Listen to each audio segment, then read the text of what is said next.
Hi guys, welcome back to the my channel Rinki simple lifestyle. নতুন একটা ভিডিওর সঙ্গে আজকে যাচ্ছি ঠাকুর দেখতে। তো ওইখানে দেখো মাম্পু আর বাবু রেডি হয়ে গেছে, তোমাদের দাদাও রেডি হয়ে গেছে।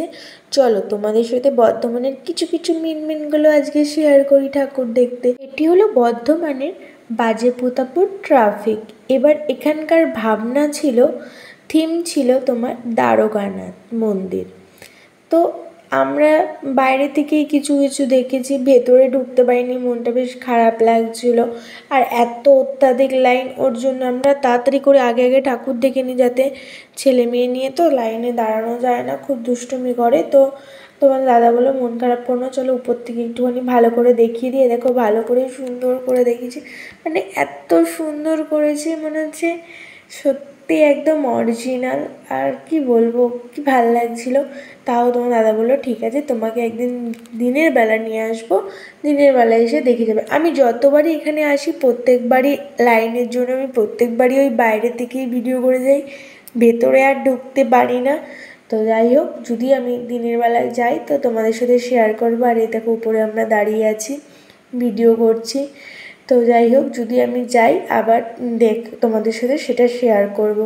তো বলবে কেমন হয়েছে। দেখো কি সুন্দর লাগছে, মনে হচ্ছে একদম সত্যি অরিজিনাল। তারপর ওখান থেকে বেরিয়ে চলে গেলাম লক্ষ্মীপুর মাঠে।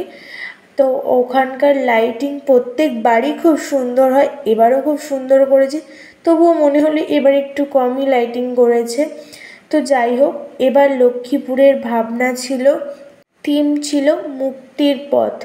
তো চলো তোমাদের সাথে ভেতরটাও শেয়ার করব। দেখো এবার ছোট্টখাট্টোর মধ্যে খুব সুন্দর করেছিল ভেতরটা, এত সূক্ষ্ম সূক্ষ্ম কাজ। সত্যি মনে হয় কি, মানে যারা এই ভাবনাগুলো আনে, বা যারা এই আর্টিস্ট বা যারা প্যান্ডেল করে, তাদের কতই না ধৈর্য আর কত সূক্ষ্ম সূক্ষ্ম কাজ, কতই না সুন্দর।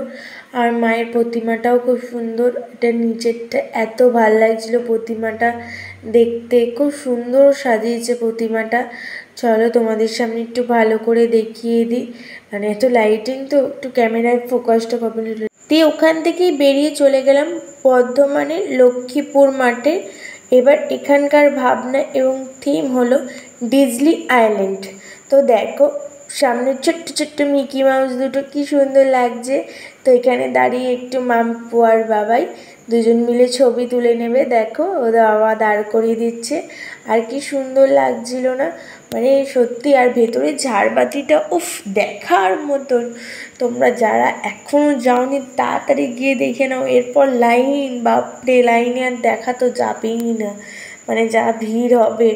মানে এত সুন্দর সুন্দর কাজ, এত সুন্দর সুন্দর ঠাকুর দেখতে, উফ মনটা জাস্ট জুড়িয়ে গেল। তো যাই, এখান থেকে বেরিয়ে চলে গেলাম আমরা ময়ূরমহল। ওখানকার ভাবনা ছিল এবারের থিম তোমার সেই জোনাকি পোকা। যেমন আমাদের জোনাকি পোকা এখন আমরা খুব কম দেখতে পাই, আর ওখানে ছোটো ছোটো বাচ্চারা প্রোগ্রাম করছিল। তো এখন আমরা জোনাকি পোকা খুব কম দেখতে পাই, মানে সেরকম আর দেখতে পাই না, আগে তাও দেখা যেত। তো এখানকার সেটাই তুলে ধরছে। আর এখানে পিন্টু প্যাটেল খবর করছে, আমাদের বর্ধমানের খবরের যার সব কিছু খবর করে। তো এ দেখো পুরোটাই খুব সুন্দর লাগছিল। আর এই দেখো মায়ের মূর্তিটা, আর এত সুন্দর লাগছিল বলার মতো না চারিদিক। এখানে আবার আমার ছেলের ভাই না, বুনুকে বাবা কোলে নিয়েছে, আমাকেও কোলে নিতে হবে, তো একটু ছেলেকে কোলে নিয়ে নিলাম। তো ওখান থেকে বেরিয়ে চলে গেলাম বর্ধমানের আলামগঞ্জ বারোদুয়ারি। এবার ওখানকার ভাবনার থিম ছিল বাঙালিয়ানা। তো আমাদের বাঙালির কিছু কিছু রীতি বা কিছু কিছু জিনিস কোথাও না কোথাও হারিয়ে যাচ্ছে, এখানেই সেটা সুন্দর করে ফুটিয়ে তুলেছে। আর ভেতরের কাজ অপরূপ সুন্দর, এত সুন্দর মানে বলে বোঝাতে পারবো না। তোমরা যারা এখনও যাওনি, যাও গিয়ে দেখে এসো, সত্যিই মনটা জুড়িয়ে যাবে এবং খুব ভালো লাগবে দেখতে যে এত সুন্দর কাজ, নিখুঁত। আর এখানে সেই ধামসা বাদল, কি সুন্দর, মানে জাস্ট পুতুলগুলোকে নড়ছে এরকম একটা করেছে, ধামসা বাদল বাজাচ্ছে, সেই রীতিগুলো সব কিছু একটা সুন্দর করে সাজিয়ে ফুটিয়ে তুলেছে এবং বোঝাচ্ছে মানুষকে। ওখান থেকে বেরিয়ে চলে গেলাম বর্ধমানের গোলাহাট।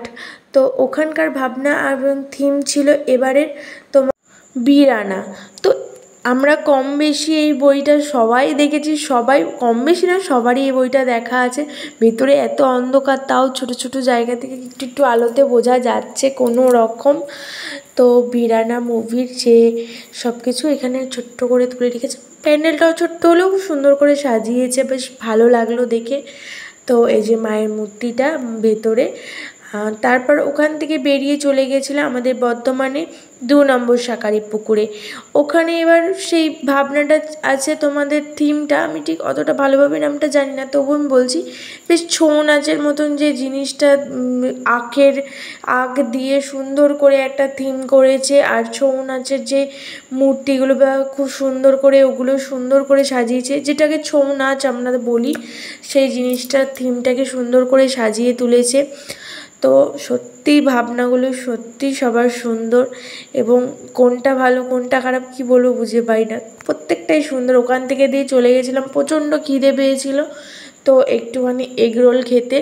আর এখানে দেখো ওদের বায়না আইসক্রিম, আর যা ঠান্ডা পড়েছে একটু বৃষ্টি বৃষ্টি হচ্ছে, তো আইসক্রিম খাওয়াবো না।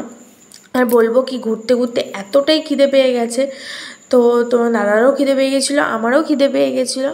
তো তাহলে ও বললো চলো একটুখানি এগরোল খাই, তারপরে বাকিটা দেখা যাবে। তো এখানে আমি এগরোল খাচ্ছি, ওরা দুজনাও খাচ্ছে আমাদের থেকে, মাম্পু আর বাবু। আর এ দেখবে আমি এখানে খাবো, আর এখানে মাম্পু আমার সাথে খাবে। দেখো কত মজা, তাই না? ঘর থেকে একটুখানি বেরোলে ওদের আনন্দ তোমরা মানে দেখার মতো।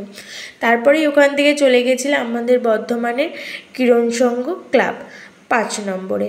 তো ওখানকার এবার ভাবনা ছিল, থিম ছিল রাম মন্দির। তো রাম মন্দিরটা সবারই জানা আছে, আর এখানে রাম মন্দিরটা এত সুন্দর করেছে, পুরো মনে হচ্ছে অরিজিনাল। রামের মূর্তিটাও তেমন মনে হচ্ছে পুরো অরিজিনাল, যেমন আমি হয়তো ফোনে দেখেছি, যারা যারা গেছো নিশ্চয়ই দেখেছো, এখানেও ঠিক তেমনই লাগছে। তো ঘোরা কমপ্লিট, বাড়ি চলে এসেছি। আর আজকের ভিডিওটা এই পর্যন্ত। ভিডিওটা ভালো লাগলে অবশ্যই লাইক কমেন্ট শেয়ার করবে, আর নতুন নতুন ভিডিও দেখার জন্য আমার পাশে থেকো। বাই।